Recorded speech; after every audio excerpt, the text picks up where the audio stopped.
Hello and welcome to my YouTube channel tech master. और आज की इस वीडियो के अंदर हम देखेंगे कि कैसे हम पीएचपी के अंदर मल्टीपल इमेजेस को अपलोड कर सकते हैं एट अ टाइम। जैसे फॉर एग्जांपल अगर हमें गैलरी का पेज बनाना है और हमें at a time multiple images को ऐड करना है और डेटाबेस में स्टोर करना है, तो वो हम किस तरह से कर सकते हैं, यानी मल्टीपल इमेजेस को हम कैसे सिलेक्ट कर सकते हैं।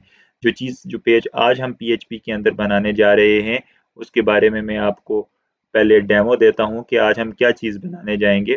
लेट्स से ये हमारे पास एक फॉर्म है जहाँ से हम मल्टीपल इमेजेस को चूज़ कर सकते हैं। तो फॉर एग्जांपल मैं यहाँ से ये मल्टीपल इमेजेस सेलेक्ट कर सकता हूँ और इसे मैं ओपन करता हूँ। तो अभी मैंने 6 फाइल्स को सिलेक्ट किया है और अब मैं इसको सबमिट करूँगा तो ये सारी फाइल्स डेटाबेस के अंदर स्टोर होंगी और इस तरह से गैलरी के फॉर्म में हमारे पास यहाँ पर शो हो जाएंगी। और अगर मैं इसी तरह से कोई सिंगल इमेज सेव करूँगा तो वो यहाँ पर आ जाएगी। इसी तरह जितनी भी इमेजेस मैं यहाँ पर क्या करूँगा, सिलेक्ट करके अपलोड करूँगा, वो मेरे पास इस तरह से अपलोड होती जाएंगी और ये मेरे पास इस तरह से गैलरी वाला पेज बनता जाएगा। डेटाबेस के अंदर ये फाइल्स मेरे पास डीबी है, फाइल डीबी के नाम से। इसमें मैं यहाँ पर स्टोर कर रहा हूँ इमेजेस, तो ये सारी इमेजेस मेरे पास इधर आकर स्टोर हो जाया करेंगी। हम चलते हैं और सबसे पहले हम इसका क्या बनाते हैं, ये मार्कअप बनाते हैं जिसके ज़रिए हम ये फाइल्स अपलोड करेंगे एचटीएमएल के अंदर। और इस मार्कअप को बनाने के लिए मैं बूटस्ट्रैप को यूज़ करूँगा। तो मैंने यहाँ से बूटस्ट्रैप के सीडीएन को यूज़ करना है, तो यहाँ पर मैंने ब्राउज़र में अपने पास बूटस्ट्रैप cdn.com को ओपन कर लिया है और मैं बूटस्ट्रैप की जिस वर्जन को यूज़ करूँगा वो है 4.6.1 इसको डिज़ाइन करने के लिए। मैं जाता हूँ, मैंने यहाँ पर एक फ़ोल्डर बनाया है अपने ज़ैम्प की htdocs फ़ोल्डर के अंदर इमेजेस के नाम का। और यहाँ पर मैं एक फ़ाइल बना लेता हूँ index.php। इस फ़ाइल के अंदर मैं HTML5 के टेम्पलेट को यूज़ कर लेता हूँ।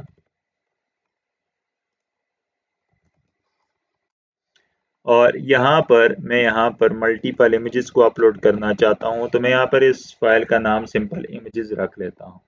ब्राउज़र में मैं इस फाइल को एक्सेस कर लेता हूँ, इस अपने प्रोजेक्ट को एक्सेस कर लेता हूँ। क्योंकि अभी मैंने यहाँ पर लिखा कुछ नहीं है तो ये मेरे पास इस तरह से एक्सेस हो जाएगा। अब यहाँ पर मैंने सबसे पहले क्या करना है, बेसिक डिज़ाइन बनाना है ताकि मैं क्या कर सकूँ, इस फॉर्म बना सकूँ और फॉर्म के नीचे गैलरी का जो बेसिक डिज़ाइन है वो बना सकूँ। मैंने बूटस्ट्रैप यूज़ करना है तो मैं यहाँ पर बूटस्ट्रैप के सीडीएन को अटैच कर लेता हूँ। इस हेरिफ की जगह मैं यहाँ पर सीडीएन लिंक कॉपी करता हूँ और यहाँ पर मैं सीडीएन लिंक को पेस्ट कर देता हूँ। अब मेरे पास बूटस्ट्रैप अटैच हो गई है, तो मैंने स्टार्ट करना है यहाँ से। अगर मैं इसको बनाना चाह रहा हूँ तो मैंने सबसे पहले, अगर देखें, ये जो बॉडी का टैग है इसको मैंने जो कलर दिया है वो यहाँ पर है डार्क कलर। तो यहाँ पर बूटस्ट्रैप के अंदर एक हमारे पास क्लास होती है बीजी डैश बैकग्राउंड डैश डार्क की, जो हम इस बॉडी को दे सकते हैं जिसकी वजह से ये बॉडी हमें क्या होगी, ब्लैक दिखाई देगी। तो अगर मैं यहाँ पर आऊँ, इसको रिफ्रेश करूँ, तो ये अब हमारे पास डार्क कलर में आ चुकी है। अब इसके ऊपर मुझे ये कंटेनर चाहिए और उसके अंदर मुझे ये फॉर्म बनाना है। तो मैं यहाँ पर आता हूँ क्विकली, यहाँ पर मैं कंटेनर बना लेता हूँ और कंटेनर के अंदर मैं क्या करता हूँ, फॉर्म बनाता हूँ। इस कंटेनर के अंदर मुझे फॉर्म चाहिए, तो मैं ये करता हूँ कि इस कंटेनर के अंदर मैं सिंपल एक रो बनाता हूँ जो ग्रिड सिस्टम है और उसके अंदर मैं कॉलम बनाता हूँ और मैं 12 का कॉलम रख लेता हूँ यहाँ पर, यानी मैं 12 कॉलम को यूज़ कर रहा हूँ। अच्छा, अब यहाँ पर मैंने फॉर्म बनाना है तो मैं फॉर्म के टैग को ओपन करता हूँ।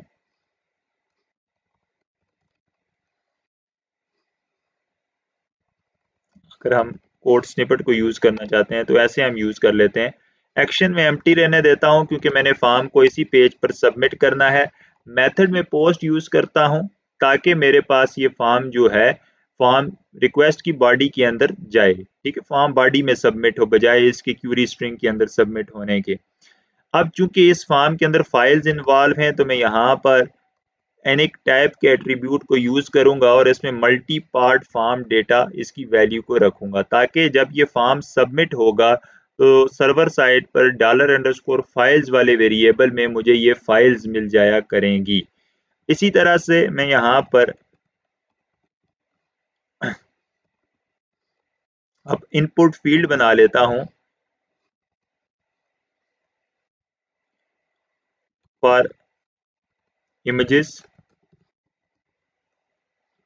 और इसको मैं लेबल है तो लेबल की क्लास असाइन कर देता हूँ और इसका नाम मैं रख देता हूँ इमेजेस, या जैसे हमने वहां पर रखा है गैलरी इमेजेस। अब मैं यहाँ पर इनपुट फील्ड बना लेता हूँ फाइल के लिए। मैं कहता हूँ फाइल नेम, इसका मैं रख लेता हूँ इमेजेस ही, और यहाँ पर आईडी में इसकी रख लेता हूँ, ये चूंकि मैंने लेबल में इमेजेस रखी है तो, और इसको मैं क्लास दे देता हूँ फॉर्म डैश कंट्रोल की क्लास। यहाँ पर एक चीज अगर अभी हम देखें तो हमारे पास ये फॉर्म इस तरह का बना है, ठीक है। अब इस फॉर्म के अंदर हम क्या करते हैं, इसको इस तरह से करने के लिए एक तो हम पहले बटन बना लेते हैं यहाँ पर, input submit, value is equal to submit, name is equal to submit, और क्लास इसको मैं दे देता हूँ btn डैश प्राइमरी। ये सब चीज़ें जो है हम बूटस्ट्रैप की यूज़ करें ताकि हम क्विकली जो है फॉर्म को बना सकें। ये हमारे पास ये फॉर्म यहाँ पर आ चुका है। अच्छा, अब हम क्या करते हैं, यहाँ पर जो हमारे पास कंटेनर है, ये जो कंटेनर हमारे पास आ रहा है इसको हम बैकग्राउंड कलर देते हैं bg डैश लाइट, ताकि ये सारी चीज़ें हमारे पास उस कंटेनर के अंदर आ जाएं। ये हमारे पास इस तरह से ये कंटेनर के अंदर अब ये चीज़ें आ गई। इस कंटेनर को कुछ पैडिंग दे देते हैं ताकि ये सारी चीज़ें, ये देखें जैसे यहाँ साथ जुड़ा है ये साथ ना आए। तो यहाँ पर हमें बूटस्ट्रैप के अंदर अगर हमें चारों साइड पर पैडिंग देनी है, टॉप लेफ्ट बॉटम राइट, तो हम p डैश 5 पिक्सल की पैडिंग अगर सब साइड देनी है तो मैं कर देता हूँ 5। तो इस तरह से ये हमारे पास पैडिंग लग जाएगी और ये ऐसे आ जाए। अब अगर आप गौर करें तो यहाँ पर इसको एक बॉर्डर सा ब्लैक कलर का दिया गया है, तो ये बॉर्डर देने के लिए मैं यहाँ पर इनलाइन स्टाइल यूज कर लेता हूँ, style border 2 pixel solid black. यहाँ मैं आता हूँ, रिफ्रेश करता हूँ, तो ये मेरे पास इसको बॉर्डर लग गया। अब नेक्स्ट हमने क्या करना है, नेक्स्ट हमने ये काम करना है कि यहाँ पर अगर अभी हम आके देखें तो यहाँ पर हम मल्टीपल फाइल्स को क्या कर सकते हैं, सिलेक्ट कर सकते हैं। जबकि अभी तक हमने जो बनाया है, अगर हम यहाँ पे जाएं कंट्रोल प्रेस करके रखें तो हम मल्टीपल फाइल्स को सिलेक्ट नहीं कर सकते। अब ये मल्टीपल ऑप्शन इनेबल करने के लिए मैं यहाँ पर जाता हूँ और इस इनपुट टाइप में मल्टीपल लिख दे देता हूँ, एक एट्रीब्यूट मल्टीपल। ऐसा करने से अब मैं मल्टीपल फाइल्स को एट अ टाइम सिलेक्ट कर सकूंगा। यहाँ मैं आता हूँ, मैं चूज फाइल करता हूँ, कंट्रोल प्रेस करके आप देखें मैं मल्टीपल फाइल्स को क्या कर सकता हूँ, सिलेक्ट कर सकता हूँ। अब यहाँ से चूंकि जब हमने सबमिट के बटन पे क्लिक करना है, अब हम मल्टीपल फाइल सिलेक्ट कर सकते हैं। तो मल्टीपल फाइल्स एक कलेक्शन बन जाती है। तो जब हम इसको सबमिट करेंगे, जब हम इस फाइल को सबमिट करेंगे तो ये हमारे पास एक फाइल नहीं होगी बल्कि मल्टीपल फाइल होंगी, जो इसको मल्टीपल इमेजेस होंगी। तो बजाय इसके हम इसको सिंपल इमेजेस नेम के, तो हम क्या लिखेंगे यहाँ पे अरे बनाएंगे कि हम एक इमेज की अरे भेजेंगे फ्रंट एंड से सर्वर साइड पर। तो ये इमेजेस की अरे हमें मिला करेगी बैक एंड पर, और इस पर हम लूप लगा के एक एक इमेज को डेटाबेस में स्टोर करेंगे। इस तरह से हमारे पास ये फॉर्म वाला सेक्शन हमारे पास क्या हो गया, कंप्लीट हो गया। अब इस फॉर्म के बाद हम यहाँ पर क्या बना लेंगे, यहाँ पर हम गैलरी बना लेंगे, ठीक है जी। और उस गैलरी को बनाने के लिए हम क्या करते हैं,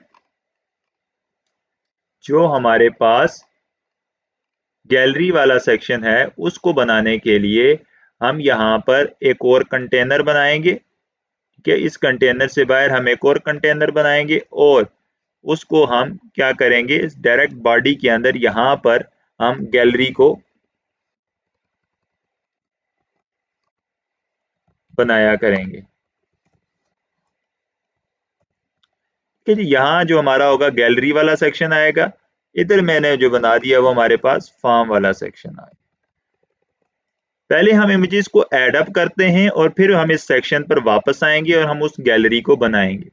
तो पहले हम इमेजेस को डेटाबेस में स्टोर करते हैं। अब मैंने जिस डेटाबेस को यूज करना है वो बिल्कुल एक सिंपल डेटाबेस है। यहाँ पर मैंने बनाया हुआ है फाइल डेटाबेस के नाम से और इसके अंदर एक इमेज का फोल्डर है और सॉरी टेबल है और उसमें एक आईडी प्राइमरी की का कॉलम है और एक इमेज यूआरएल जिसमें मैंने इमेजेस को स्टोर करना है, जिसमें मैंने इमेज के यूआरएल को ला के स्टोर करना है।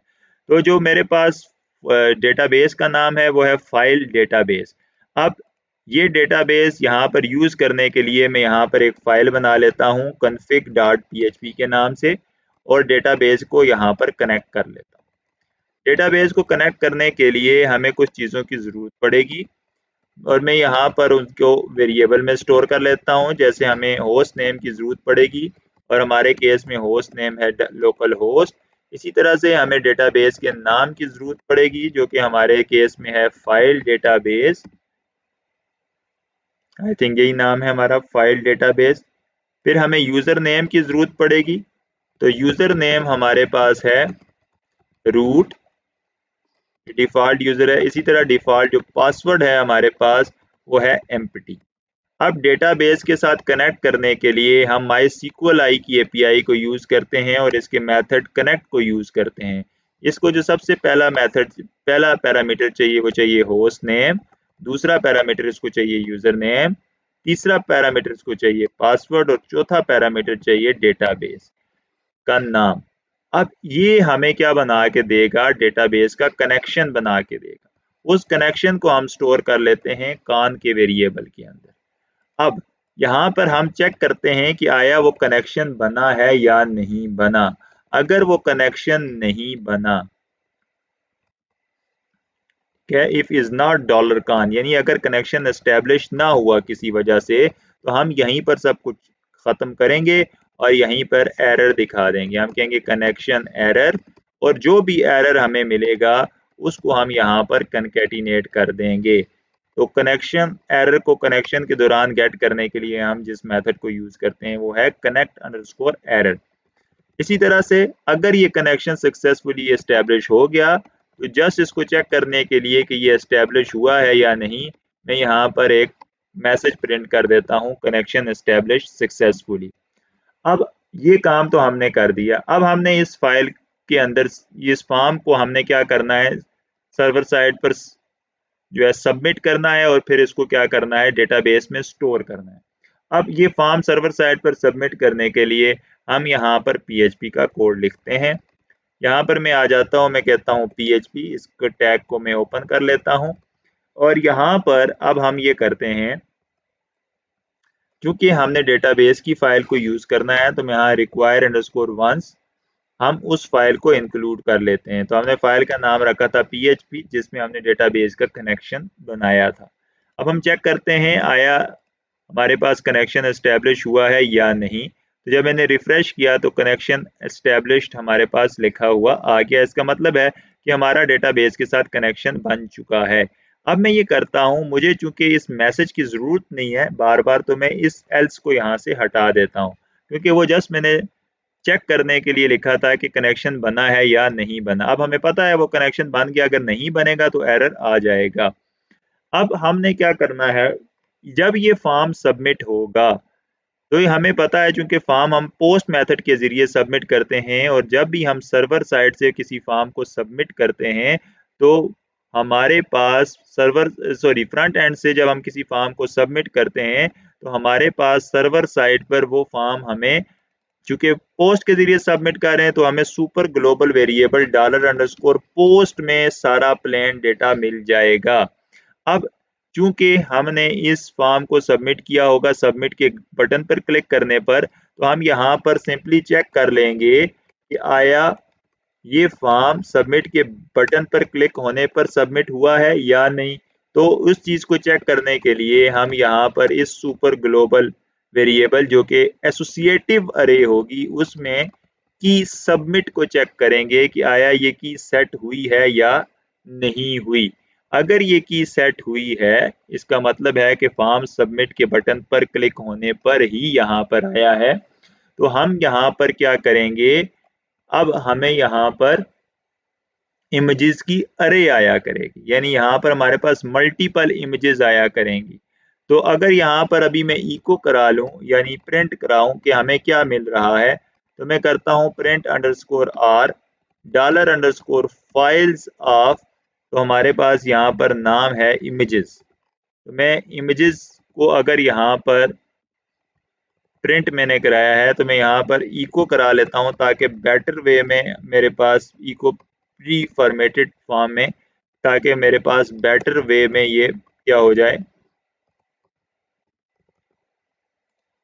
प्रिंट हो जाए। तो मैं यहाँ पर आता हूँ, रिफ्रेश करता हूँ, मैं यहाँ पर मल्टीपल इमेजेस सिलेक्ट कर लेता हूँ, 3 इमेजेस मैंने सिलेक्ट की, मैं सबमिट करता हूँ तो ये देखें मेरे पास क्या होगा, एक अरे आई है उसमें एक की है नेम की, ठीक है जी, उसकी फर्दर आगे अरे है, चूंकि 3 इमेजेस मैंने सिलेक्ट की थी तो नेम की फर्दर आगे अरे है, फिर इंडेक्स्ड अरे है ये मेरे पास। इसी तरह टाइप की एक और अरे है इंडेक्स्ड अरे।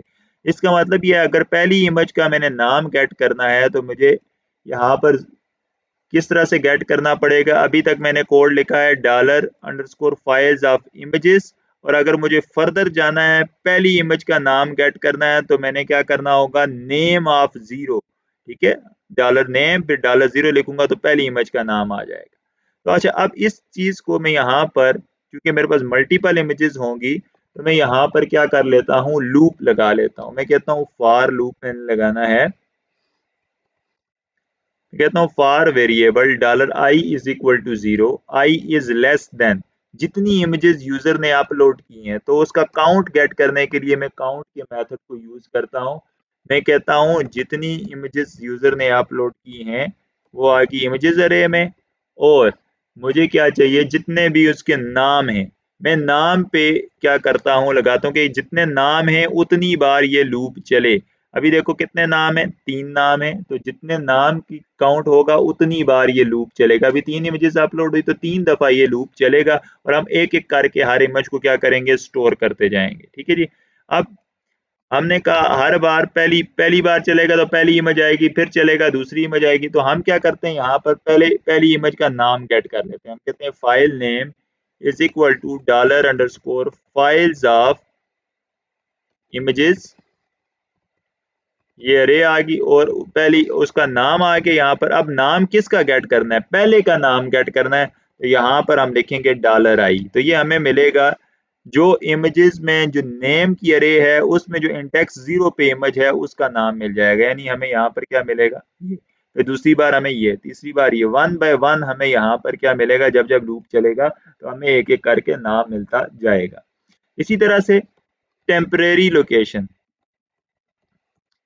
जब भी हम किसी इमेज को अपलोड करते हैं तो पीएचपी उसको कुछ देर के लिए यानी टेम्परेरी टाइम के लिए उसको एक पाथ में रखता है, एक तो उसको वो किस नाम से रखता है जी, उसको टेम्परेरी पाथ में। ये इसने टेम्परेरी लोकेशन में इस इमेज को, इन इमेजेस को रखा हुआ है। तो हम क्या करेंगे, हम इन टेम्परेरी लोकेशन से इमेजेस को उठाएंगे और उठाकर इनको हम कहाँ पर रख देंगे, अपने प्रोजेक्ट में एक फोल्डर के अंदर परमानेंट तौर पर रख देंगे। अब देखें यहाँ पर इसको भी 1 बाय 1 गेट करना है कि ये वाली इमेज किस टेम्परेरी पाथ पे पड़ी हुई है, ठीक है, ये वाली इमेज किस टेम्परेरी पाथ पे पड़ी हुई है, वहां से उठानी है और उठाकर हमने कॉपी करनी है किस पर, अपने परमानेंट पार्ट के ऊपर। तो सबसे पहले टेम्परेरी लोकेशन को गेट करने के लिए अगेन हम किस तरह करेंगे, dollar underscore files of temp underscore name of,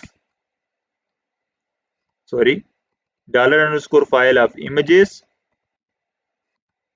ये आ गई अरे, और इसमें से हम जिस चीज को गेट करना चाह रहे हैं वो है टेम्प अंडरस्कोर नेम, और चूंकि ये लूप में है तो हम इंडेक्स नंबर भी बताएंगे कि किस इंडेक्स को हम गेट करना चाहते हैं। अब इसके बाद हमने ये जो नेम हमारे पास मिल रहा है, इस नेम में से एक्सटेंशन को अलग करना है, ठीक है, इस एक्सटेंशन को हमने अलग करना है। तो देखें किस तरह से हम इस एक्सटेंशन को अलग करेंगे। हम यहाँ पर एक्सटेंशन को अलग करने के लिए एक मेथड को यूज करेंगे पाथ इन्फो का। ये क्या करेगा, ये पाथ में से इंफॉर्मेशन देगा जिस तरह की हमें चाहिए। अब देखें ये एक पाथ है हमारे पास, हमें इस पाथ में से क्या चाहिए, ये एक्सटेंशन चाहिए। तो देखें पाथ हमारे पास आ गया फाइल नेम में, तो पहला पैरामीटर तो मैंने इसको कहा कि ये फाइल नेम है। इसमें से मुझे क्या चाहिए, एक्सटेंशन। तो मैं यहाँ पर एक कांस्टेंट को यूज कर लेता हूँ info अंडरस्कोर एक्सटेंशन। ये मुझे क्या रिटर्न कर देगा, इन इस इमेज की एक्सटेंशन, ये मुझे सिर्फ जेपीजी रिटर्न करेगा विदाउट डॉट, कि इसकी एक्सटेंशन क्या है। जो भी इमेज हमने अपलोड की होगी उसकी जो भी एक्सटेंशन होगी, whether it is JPG, PNG, JP, जो भी होगी वो हमारे पास यहाँ पर आ जाएगी, विदाउट डॉट आया करेगी। अब इसके बाद हम क्या करेंगे, जो भी इमेजेस हमारे पास आई हैं उनको हम अपलोड कर देंगे, कहाँ पर, रूट सॉरी अपलोड करेंगे अपने प्रोजेक्ट के अंदर किसी भी डायरेक्टरी में, परमानेंटली स्टोर करेंगे। हम क्या करेंगे, इस टेम्परेरी पाथ से इमेज को उठाएंगे, कॉपी करेंगे और डायरेक्टरी में हम उसको परमानेंटली स्टोर कर देंगे। लेकिन यहाँ पर हम एक इम्पॉर्टेंट काम करेंगे कि जब हम उसको अपने पास फोल्डर में स्टोर करने जा रहे हैं, हम उस नाम के साथ जो यूजर ने अपलोड की है, जिस नाम के साथ इमेज, उस नाम के साथ इसको अपने पास स्टोर नहीं करेंगे, बल्कि हम एक अपना यूनिक नेम देंगे और उस नाम से हम अपने फोल्डर के अंदर प्रोजेक्ट में स्टोर करेंगे। ऐसा हम क्यों करेंगे, क्योंकि ऐसा हो सकता है कि जब यूजर कोई भी इमेज अपलोड करे तो वो लेट्स सपोज ए नाम की एक ए डॉट जेपीजी नाम की एक इमेज अपलोड करता है और वो हम अपने फोल्डर में स्टोर करते हैं। फिर कोई दूसरा यूजर या वही यूजर दोबारा ए डॉट जेपीजी नाम की कोई इमेज अपलोड करता है, तो क्या होगा, जो पुरानी इमेज है वो क्या हो जाएगी, रिप्लेस हो जाएगी विद नई इमेज। तो हम ऐसा नहीं करना चाहते, हम सारी इमेजेस को वहां पर रखना चाहते हैं। तो इसके लिए हमें क्या करना पड़ेगा, हमेशा जब भी कोई भी इमेज अपलोड हो उसको हमेशा एक यूनिक नेम देना पड़ेगा। तो वो यूनिक नेम देने के लिए हम यहाँ पर अब फाइल को एक नया नाम देंगे और हम एक नया फंक्शन यूज करेंगे यूनिक आईडी के नाम से। इसको हम प्री फिक्स करेंगे, लेट्स सपोज ये गैलरी इमेज है तो हम इसको कहेंगे जीएमजी डैश, और कामा दूसरी वैल्यू हम यहाँ पर ट्रू पास करेंगे एंट्रोपी के लिए। होगा क्या, ये लाइन हमें क्या रिटर्न करेगी, GIMG ऐसे ही लिखा आएगा और इस डैश यहाँ तक ऐसे ही लिखा आएगा। ट्रू का मतलब ये है कि इसके साथ कोई यूनिक की वो कर क्या करेगा, अपेंड करेगा। अब ये एक यूनिक नाम बन जाएगा। जब भी यूजर कोई भी इमेज अपलोड करेगा तो हम ये नाम खुद से बनाएंगे, इस नाम को इस एक्सटेंशन के साथ कंकेटिनेट करेंगे और फिर इसको हम क्या करेंगे, अपने प्रोजेक्ट में किसी फोल्डर में स्टोर कर देंगे। अब हम जिस फोल्डर में अपने प्रोजेक्ट में स्टोर करना चाहते हैं इसको, वहां पर हम आते हैं, हम यहाँ एक नया फोल्डर बनाते हैं इमेजेस के नाम से और हम यहाँ पर इस अपनी इमेजेस को स्टोर करना चाहते हैं। तो मैं यहाँ पर एक फोल्डर, एक वेरिएबल बनाता हूँ, अपलोड डायरेक्टरी जो है मेरे पास प्रोजेक्ट की वो है इमेजेस स्लैश, ठीक है, ये मेरे पास डायरेक्टरी है इमेजेस स्लैश, मैंने कहा ये डायरेक्टरी आ गई, यानी इस फोल्डर में मैं स्टोर करना चाहता हूँ। अब देखें मैं इमेज को कॉपी करना चाहता हूं यहां से और अब पूरा पाथ में बनाता हूं जिस जगह तक मैं स्टोर करना चाहता हूं। मैं कहता हूं डेस्टिनेशन पाथ मेरा क्या है, जहां पर मैं स्टोर करना चाहता हूं। तो देखें सबसे पहले मैं कहूंगा अपलोडेड डायरेक्टरी यानी इमेजेस स्लैश, इसके बाद जो नया नाम आया है वो नया नाम क्या है, dot new file name dot. अब देखो ये एक्सटेंशन साथ जोड़नी है, क्योंकि इसके साथ डॉट नहीं है, ये इस फाइल के साथ जोड़नी है, तो मैं इसको कंकैटिनेट कर रहा हूँ। किसको, इसके साथ डॉट लगा रहा हूँ, फिर डॉट लगा के साथ एक्सटेंशन का नाम कंकैटिनेट कर रहा हूँ। जो एक्सटेंशन होगी उस फाइल की उसको मैंने यहाँ पर कंकैटिनेट कर दी। अब ये मेरे पास डेस्टिनेशन पाथ आ गया। मैंने करना अब क्या है कि यहाँ से फाइल को कॉपी करना है टेम्परेरी पाथ से और उठा के डेस्टिनेशन पाथ पे स्टोर कर देना है। अब ये काम करने के लिए मैं एक फंक्शन को यूज करूंगा, वो है मूव अंडरस्कोर अपलोडेड फाइल। इसमें चाहिए फ्रॉम यानी कहाँ से कॉपी करना है, मैंने कॉपी करना है टेम्प अंडरस्कोर नेम से। फिर चाहिए टू, कहाँ से कॉपी करना है और कहाँ पर कॉपी करना है। अब मैंने इसको कॉपी करके लेके जाना है डेस्टिनेशन पाथ में। तो ये लाइन हमें अगर कॉपी हो गई सक्सेसफुली तो ट्रू रिटर्न करेगी, अदरवाइज फॉल्स रिटर्न करेगी। तो मैं यहाँ पर इसको इफ कंडीशन में चेक कर लेता हूँ कि आया मेरे पास इमेज सक्सेसफुली अपलोड हुई है या नहीं हुई। अगर नहीं हुई तो मैं यहाँ पर देख देता हूँ some error occurs while uploading images. ठीक है जी। और अगर हो गई है तो यहाँ पर हम कोई भी मैसेज दिखा सकते हैं कि ये सक्सेसफुली अपलोड हो गई है। ठीक है जी। Echo images uploaded to directory successfully. अभी हम सिर्फ डायरेक्टरी पर इस इमेजेस को इन इमेजेस को अपलोड कर रहे हैं। ठीक है, अभी देखें ये इमेजेस यहाँ पर एम्प्टी हैं। तो इधर मैं आता हूँ, यहाँ पर आकर मैं ये मेरे पास हमने बनाया है, तो मैं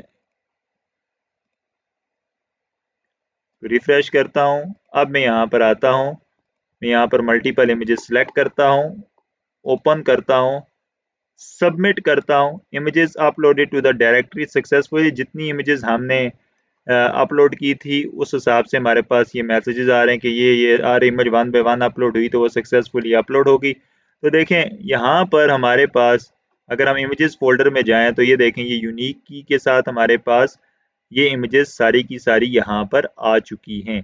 अब नेक्स्ट काम हमारा क्या होगा, हमने इन इमेजेस को उठा के डेटाबेस में स्टोर करना है। तो देखें, अब जब हम इसको डेटाबेस में स्टोर करेंगे तो हम किस तरह इसको स्टोर करेंगे। तो यहाँ पर हम सिंपल क्यूरी चलाएंगे, हम कहेंगे dollar query is equal to insert into table का नाम। हमारे पास जो टेबल हम यूज कर रहे हैं उसका नाम है इमेजेस का टेबल। तो हम कहते हैं इंसर्ट इनटू इमेजेस। इस इमेजेस के जिस कॉलम में हमने अब डेटा भेजना है, हमारे पास एक कॉलम तो प्राइमरी की का ये ऑटो इंक्रीमेंटेड है, इसमें हमें कुछ भी करने की डेटा भेजने की जरूरत नहीं है। तो हम जिस कॉलम में डेटा भेजेंगे इमेज यूआरएल वो हम यहाँ पर लिख देते हैं।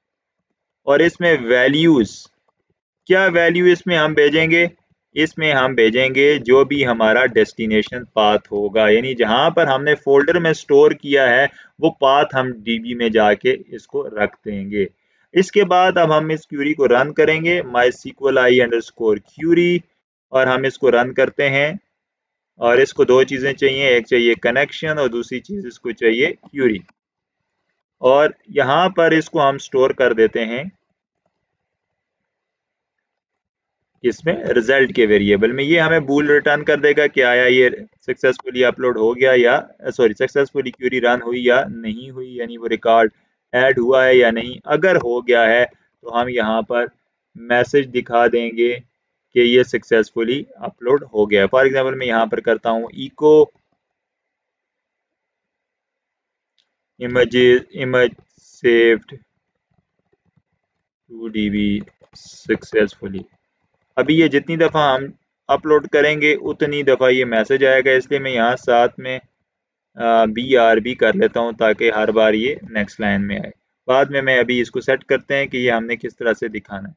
हम इसको सेव कर गए हैं, इसको वापस जाता हूँ मैं, यहाँ से 1 2 3 तीन इमेजेस में सेलेक्ट करता हूँ, सबमिट करता हूँ। Image save to DB successfully, यहाँ आते हैं डेटाबेस में, इस टेबल में आते हैं तो ये देखें ये हमारे पास मल्टीपल इमेजेस, ये कुछ पहले से इमेजेस हमारे पास यहाँ पर एडिट थी, तो ये बाकी इमेजेस भी हमारे पास यहाँ पर आ चुके हैं। अगर मैं बहुत आसानी के लिए पहले इस टीवी को मैं खाली कर लूँ और अब इसके अंदर दोबारा से मैं यहाँ पर अपलोड करूँ,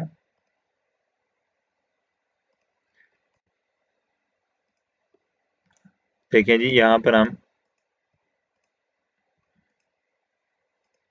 इमेजेस को सिलेक्ट कर लेते हैं। तीन इमेजेस हमने सेलेक्ट की, तीनों सक्सेसफुली सेव हुई। डीबी में जाते हैं, इमेजेस में जाते हैं, तो ये देखें ये तीन इमेजेस हमारे पास यहाँ पर आ चुकी हैं। इस तरह से हम मल्टीपल इमेजेस हमने यहाँ पर अपलोड कर ली हैं। अब हमने क्या करना है, जो ही इमेज अपलोड हो जाए हमने उसको यहाँ नीचे शो करना है। ठीक है जी, इधर गैलरी की फॉर्म में शो करना है नीचे। तो अब मैं उस पार्ट पर आता हूँ जिसको मैंने कहा था कि हम जब फॉर्म सबमिट हो जाएगा उसके बाद यहाँ पर हम इसको गैलरी को डिजाइन करेंगे। तो मैं कहता हूँ यहाँ पर एक मैं नया कंटेनर बनाता हूँ। ठीक है जी, और इसी में मैं एक रो बना लेता हूँ। ठीक हो गया। और इस रो के अंदर मैं क्या करता हूँ, कॉलम में बना लेता हूँ 3-3 के, ठीक है जी। और मुझे अब क्या करना है, यहाँ पर मुझे इमेजेस रिट्रीव करनी है डेटाबेस से और उनको यहाँ पर शो करते जाना है। यहाँ पर मैं एक इमेज सोर्स बना लेता हूँ कि इमेज सोर्स मेरे पास आ गया और इसको मैं कुछ विड्थ और हाइट दे दूंगा, ठीक है जी। विड्थ देता हूँ और मैं इसको कुछ हाइट दे देता हूँ। लेट्स से इस इमेज को जो मैं विड्थ हाइट देता हूँ वो मैं देता हूँ 200 पिक्सल विड्थ एंड हाइट में इसको दे देता हूँ, लेट्स से इसको हाइट भी मैं 200 पिक्सल दे देता हूँ और एक बूटस्ट्रैप की क्लास में इसको असाइन कर देता हूँ ताकि ये मुझे थंबनेल की सूरत में नजर आए। अभी इसमें सोर्स एम्प्टी है, for the sake of just checking कि ये कैसा दिखाई देगा, मैं यहाँ पर क्या करता हूँ, एक इमेजेस के फोल्डर से मैं इधर कोई भी इमेज लगा लेता हूँ। अब हम देखते हैं कि ये हमें कैसा दिखाई दे रहा है।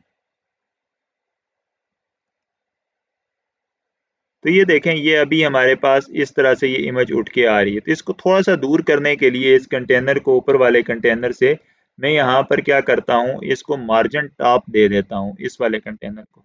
तो मार्जिन टॉप के लिए मैं जिस क्लास को यूज करूंगा वो है एम टी डैश में दे देता हूँ 3 ताकि ये मेरे पास 3 पिक्सल टॉप से इसको मार्जिन मिल जाए। ये मेरे पास इमेज आ गया। अब मैंने यहाँ पर 4 कॉलम बनाने हैं या 3 कॉलम बना, 3-3 के मैं 4 बना लेता हूँ। तो ये मेरे पास इस तरह से एक रो के अंदर 4 इमेजेस शो हो जाया करेंगी। अब ऐसा करने के लिए मुझे यहाँ पर इमेजेस को रिट्रीव करना है डेटाबेस से और लूप लगा के मुझे यहाँ पर इस इमेज को शो करना है। तो मैं यहाँ पर आता हूँ और मैं इधर PHP का कोड लिखता हूँ। इस रो वाली जगह पर मैं कहता हूँ PHP, इसको मैं यहाँ पर क्लोज करता हूँ। यहाँ पर मुझे डेटाबेस की क्वेरी रन करनी है, सिंपल। और मैंने क्या करना है, select everything from table images, मुझे इमेजेस के टेबल से हर चीज़ चाहिए, ठीक है। और उसको मैं यहाँ पर ला के क्यूरी में स्टोर कर देता हूँ। अब मैं ये करता हूँ कि मैं इस क्यूरी को रन करता हूँ। मैं कहता हूँ माई SQL आई अंडरस्कोर क्यूरी, इसको 2 चीज़ें चाहिए, एक कनेक्शन और दूसरी चीज़ चाहिए इसको क्यूरी।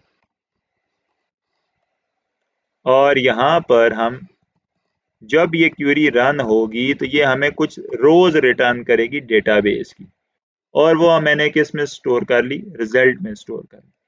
अब यहाँ पर मैं चेक करता हूँ कि आया ये जो रोज रिटर्न हुई हैं, यहाँ पर कोई रिकॉर्ड मिला भी है या नहीं मिला, यानी डेटाबेस में कोई रो थी भी या नहीं। तो वो चेक करने के लिए मैं MySQL i underscore num underscore rows के मेथड को यूज करता हूँ और इसमें वो रिजल्ट पास कर देता हूँ जो मुझे मिला है। अगर ये रोज जो हमें इस क्यूरी के रन होने के बाद मिली हैं वो 0 से ज्यादा हो, यानी अगर हमें कोई रिकॉर्ड मिल गया तो हम क्या करेंगे, फिर उस रिकॉर्ड पर लूप लगाएंगे और उसमें से एक एक रो निकालेंगे और उसको as a associative row, associative array convert करके उसमें से डेटा को हम क्या करेंगे, एक्सट्रैक्ट करेंगे। अब मैं क्या कर रहा हूँ, मैं जो रिजल्ट है उसको वन बाय वन लूप चला के उसमें से हर रो को एसोसिएटिव अरे में कन्वर्ट कर रहा हूँ और फिर उस एसोसिएटिव अरे में से मैं क्या करूंगा, डेटा को एक्सट्रैक्ट करूंगा। तो यहाँ पर मैं क्या करता हूँ, अब ये लूप आ गया है, अब इस डेटा को उठा के मैंने यहाँ पर लेके जाना है। तो यहाँ पर मैं इस लूप को अपने यहाँ पर PHP के कोड को मैं क्या कर देता हूँ, खत्म करता हूँ। ये मेरे पास यहाँ पर PHP का कोड क्या हो गया, खत्म हो गया। और इधर से मैं दोबारा PHP का कोड स्टार्ट कर लेता हूँ नीचे, और यहाँ पर इन 2 लाइनों को मैं उठा के इस लूप के अंदर डाल देता हूँ, सिंपल। ये देखें, अब ये लूप के अंदर ये लाइन आ गई। अब हमने करना क्या है कि हमारे पास जो रो में हमें इमेज URL मिल रहा है, यानी जो डेटाबेस में हमारे पास जो कॉलम कौन सा है, इमेज URL का है, उसकी जो भी वैल्यू आ रही है उसको उठा के हमने सोर्स के कॉलम में दे देना है। तो यहाँ पर मैं सिंपल क्या करता हूँ, दोबारा से PHP का कोड लिखता हूँ और यहाँ पर मैं इको करा देता हूँ जो भी मुझे वैल्यू इस रो ऑफ इमेज URL में मिली वो इसको एज अ सोर्स मिल जाया करेगी। यदि आल्ट में हम लिख देते हैं गैलरी इमेज, अब अगर हम रिफ्रेश करेंगे तो हमें ये सारा डेटा डेटाबेस से आएगा। लेट्स से मैं इसको रिफ्रेश करता हूँ तो अभी हमारे पास 3 इमेजेस थी, तो ये 3 इमेजेस हमारे पास डेटाबेस से उठ के आ रही हैं। इसी तरह अगर मैं जाऊँ और मैं यहाँ पर मल्टीपल कोई और इमेजेस ऐड करूँ, अब मैं 4 इमेजेस ऐड कर रहा हूँ जी, मैं सबमिट करूँगा, ये देखें इमेजेस एडेड सक्सेसफुली और ये इमेजेस मेरे पास यहाँ पर आ जाएंगी।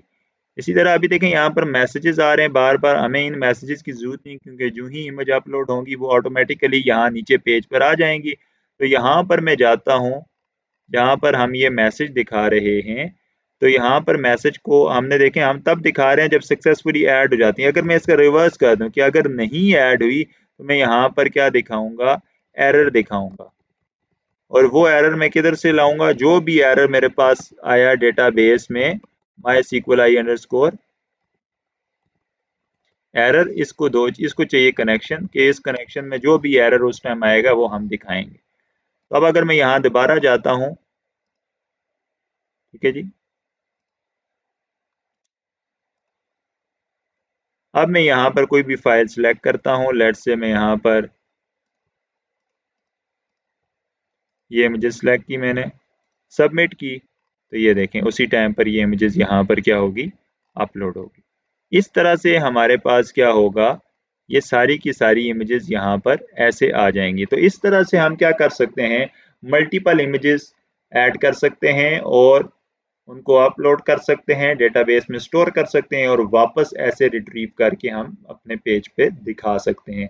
आई होप कि आपको इस सारे लेक्चर की समझ आई होगी और आपको अब अंडरस्टैंडिंग डेवलप होगी होगी कि कैसे हम मल्टीपल इमेजेस को अपलोड कर सकते हैं और उनको रिट्रीव कर सकते हैं डेटाबेस में से।